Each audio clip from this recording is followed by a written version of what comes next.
Alright, so we're doing a wolf drawing from a photograph from a book, and we're going to start out with gesture, which means I have to look at how this wolf in the picture is moving and standing and how everything functions together.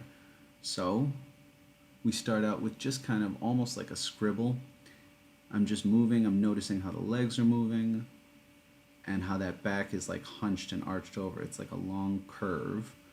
And then on top of that, of course, the face sits there. So I'm just trying to get that kind of pinch down where it looks like it has this kind of eyelid or football shape.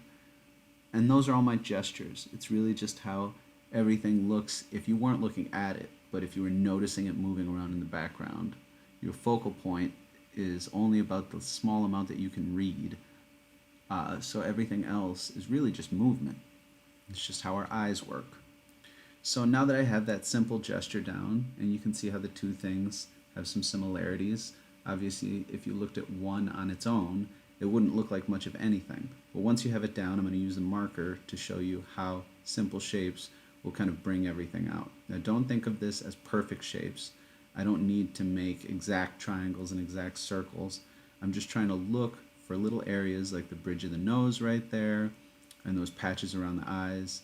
It helps sometimes to do animals because their markings and their patterns in their fur already kind of show where the shapes are. So now I'm working through and around that sort of football shape that I've already put down. And don't think of it as you have to just fill in this gesture that you've already made. If you feel like your gesture isn't completely right, you can change it. That's why the background is in red pencil and it's much lighter, and what I'm showing on top of it is all in marker. So if you don't have those materials, if all you have is a pen or a pencil, just remember to go light when you start out and then go darker. And typically I'll even go light when I'm doing the shapes, but I want you guys to see how it's actually happening. So now you can start to see how it's forming into this thing. So at the beginning, when I'm doing that, it doesn't look like anything. If as you're doing it, you're like, this just looks like nonsense, just trust that this technique of using shapes will eventually get you what you want.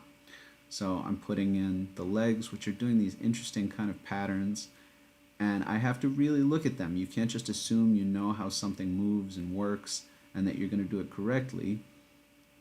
That's why this is observational art. We look at what's in front of us and we try and create something from it. So the back, I'm creating these ovals and other shapes, and I'll zoom out a little bit more towards the end. But I'm putting them all together like pieces, but you notice they don't fit like a puzzle. You don't have to avoid overlapping the way you would if you were making a drawing that was just lines.